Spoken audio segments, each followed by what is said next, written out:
बहनों और यहां पर उपस्थित संपूर्ण भारतवर्ष से आए हुए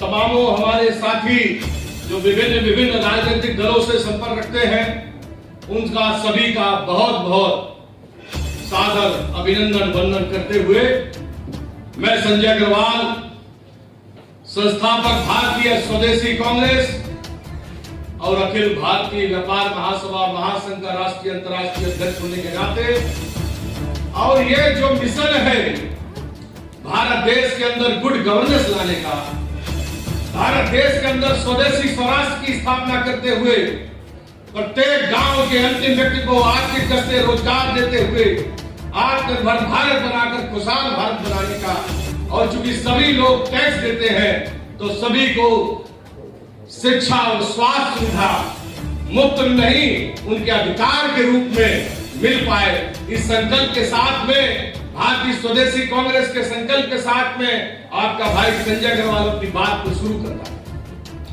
मेरे साथी दुआ जी ने, हमारे शर्मा जी ने, हमारे साथी गांधी जी ने और यहाँ पे मौजूद बहुत से साथियों ने आज होस्ट बनकर के सभी पत्रकारों का स्वागत किया इस बात के लिए कि मुझे इस बात की पूरी उम्मीद है कि इस देश के अंदर जो आज बहुत से, मुझे कहते हुए बड़ा दुख होता है, जो पेशेवर मीडिया है वो तो ऐसे कार्यक्रम में आती नहीं है, तो जितने भी यहाँ मीडिया के लोग आए हुए हैं सबको, जैसे हम अपने देश के किसान को और सैनिकों को, जवान को और किसान को हमेशा सैल्यूट करते हैं, ऐसे यहाँ पे आए हुए सभी पत्रकार भाइयों का मेरी तरफ से एक बार बहुत ही हार्दिक अभिनंदन और उन सभी को सलाम और सैल्यूट है।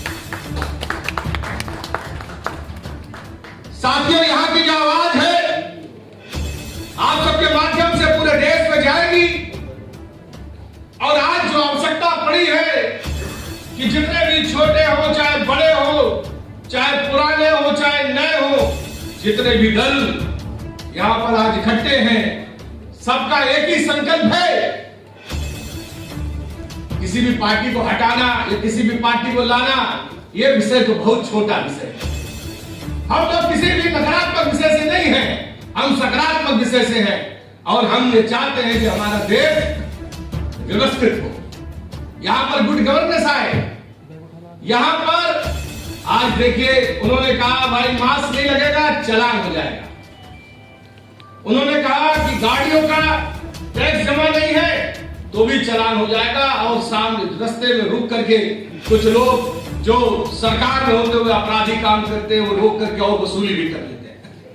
अरे देश में यह अवस्था कब आएगी कि जैसी नियति सरकार की जनता के प्रति है वैसी नियति और वही कहते वही संकल्प जनता के प्रति को सरकार को भी तय करना पड़ेगा। उदाहरण के तौर पे आप पत्रकार भाई हो या कोई राजनेता हो या कोई जनता का अंतिम व्यक्ति हो, अगर सड़क पे निकलते हैं, सड़क से निकले और कोई रोड एक्सीडेंट हो गया, सरकार की गलती से हो गया, कोई खड्डा है उसमें आपकी गाड़ी घुस गई, आपके शरीर को, आपके जान को, माल को नुकसान हो गया, तो उस पर जुर्माना कौन लगाएगा? हम सारे दल ये चाहते हैं कि सरकार की जिम्मेदारी भी तय हो। भारतीय स्वदेशी कांग्रेस का संकल्प है कि जब भी हम सबकी सरकार बनेगी तो जो जुर्माना जनता पे सरकार लगाती है, सरकार की गलती पे वही जुर्माना सरकार पे लगेगा। ये भाई संजय अग्रवाल का कथन है और मैं समझता हूं यहां पे बैठे हुए सारे पत्रकार और सारे नेता लोग भी इस बात से सहमत हैं। आज बीजेपी आई, आज दूसरे दल आते हैं, जोड़ तोड़ की राजनीति करते हैं। जनता के चुने हुए प्रतिनिधियों को खरीद फरोख्त अगर इस देश में हो रही है तो ये लोकतंत्र की हत्या है और क्या है। अगर कोई व्यक्ति प्रखर मुखर होकर के स्वच्छ बात रखता है, अपनी बात रखता है, तो उस पर नोटिस आ जाती है, उसको पुलिस पकड़ लेती है, उसके घर में रेत डाल देते हैं। सांसद हो, एमपी हो, एमएलए हो, कोई प्रोटोकॉल नहीं है, उसको पकड़कर खींच करके जेल में ठूस दिया जाता है। लोकतंत्र है कहां? इसलिए ये सब पार्टियां इकट्ठी हो रही हैं।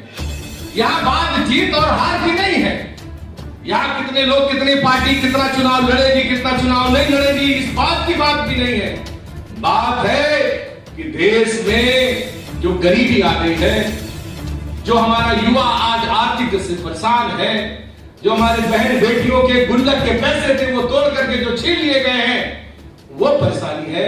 आज जीएसटी के नाम पे, इनकम टैक्स के नाम पे जो तड़ातड़ रेले की तरह यहाँ पर जो छापे पड़ रहे हैं बगैर किसी दोष के, और 6-6 महीने के लिए उनको आप अंदर कर देते हैं, उनका सारा कागज, सारा लेखा जोखा लेकर के जितने भी इंफोर्समेंट एजेंसियां लेकर चली जाती है, उस व्यापारियों को तबाह करने की बात है। किसानों को संगठित क्षेत्र में ला करके देश में कॉर्पोरेट के लिए नई योजनाएं बनाई जा रही हैं, उसके लिए दर्द है। वो सब कौन लड़ेगा उसके लिए? उस लड़ाई के लिए यहाँ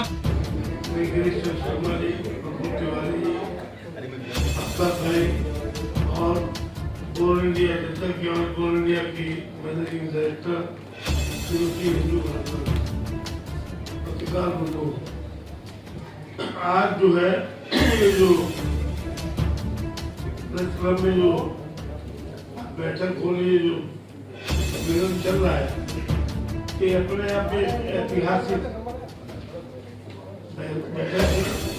बचाते इस बैठक को कामयाब करने में आप लोग मनसा करुणा वाचा समर्पित संकल्पित भाव से देश हित में, समाज हित में, मानवता के हित में, गंगा जमुनी तहजीब के हित में और आप लोगों ने दिल खोल कर साथ दिया। तो वरना अलंकारों से, शब्दों से, नारों से न मोदी जाने वाले न कोई आने वाला है। और मैं संक्षेप में इतना ही कहूँगा कि संजय डॉक्टर दुआ जी का फोन आया, आग्रह किया, मैंने कहा मैं जरूर आऊँगा। अफसोस होने के बावजूद भी मैं आया हूँ, भविष्य में भी आता रहूँ, लेकिन सरकार हराने काम, सरकार गिराने काम ये जनता का है, हमारा काम नहीं है। पहली बात।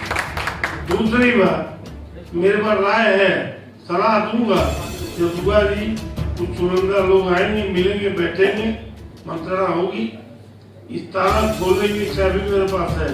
सरकार गिरेगी कैसे, वो मेरे पास चाबी है। नहीं, मैं पता फिर भी देखिए, मैं तो पहली बात तो मैं गोरखपुरी हूँ और गोरखपंथी हूँ। एक गोरखपंथी उधर, एक गोरखपंथी इधर है, योगी उधर, आयोगी इधर, तो चिंता की बात नहीं है। जो आप पूछेंगे, जहाँ से पूछेंगे, जैसे पूछेंगे मैं जवाब दूंगा। लेकिन नारद, महर्षि नारद के परंपरा के प्रतिष्ठित जो विद्वान पत्रकार भाई बैठे हैं, इन्हें कुछ बताने की जरूरत नहीं है इस देश में क्या हो रहा है, क्या होना चाहिए। अगर कमी है तो आप लोगों की तरफ से। इस देश का संत, सैनिक, किसान और धर्माचार्य, धर्मोपदेशक और शिक्षक और विशेष रूप से ब्राह्मण भाई अगर अपनी बात को, अपने कर्तव्यों का निर्वहन निष्ठा पूर्वक, निष्ठा के साथ करने लगे और दुआ जी ऐसे लोगों के लिए दुआ करें और गांधी जी के भजन रघुपति राघव राजा राम पतित पावन सीताराम, ईश्वर अल्लाह तेरो नाम सबको समृद्धि भगवान, तो इन लोगों को भगवान सुमति दे, सद्बुद्धि दे कि अपने कर्तव्य पथ पर चले। अब ये सरकार तो जा ही रही है। आपने देखा होगा सनातन धर्म में, सनातन परंपरा में, हमारे गांव में, देहात में जब कोई आदमी जाने लगता है तो उसका जो बछिया दान करवाते हैं, गोदान। इस सरकार ने, जो सरकार आई है, गोरक्षा के नाम पर आई है। 7 नवंबर 1967 में बहुत छोटा था, तब मैं भी आया था पार्लियामेंट भेजने के चक्कर में। गोलियां चली, लोग भागे, लोग मरे, सरकार गई, लेकिन वो हथियार से बंद हुई। तो हमारा इस फ्रंट से यही आग्रह सभी लोगों से, गो हत्या बंद हो, भारत अखंड हो और भारत से गोमांस निर्यात पर प्रतिबंध हो। ये 3 सूत्री कार्यक्रम और दुआ लेके चले तो आप 3 महीने के 90 दिन के अंदर इस सरकार का पिंडदान हो जाए। है ना कि काला जो धन जो कहा गया था कि 300 कॉर्पोरेट हाउस को सारे पैसे स्वीट बैंक से लाया गया, वो कहाँ आया, कहाँ गया? और जितने भी लूट के के गए, उनको देश में लाया क्यों नहीं गया? भाजपा को किस तरीके से हटाने का प्रयास कर देखिए, भाजपा को हराने के लिए कि भाजपा ने जो जुमलाबाजी, जो जात पात धर्म का राजनीति कर रहे हैं, उनसे हट करके हम लोग से बात कर रहे हैं, समता मूलक की बात कर रहे हैं। हम सब ही समाज को साथ लेके चलना चाहते हैं। क्यों ना हमारे एक दलित भाई मेंबर ऑफ पार्लियामेंट बने, क्यों ना हमारे एक मजदूर भाई पार्लियामेंट के अंदर जाए। तो ये सभी समाजों को आगे ले जाना होगा। जो आज आरक्षण और बहुत सारी मांगे होती है, तो हमने कहा कि सभी समाज आगे बढ़े और देश को सुंदर बना, देश को जात पात में मत बांटो, मानवीय मूल्यों पे आगे ले जाओ। समता मूल्य की बात हमने की।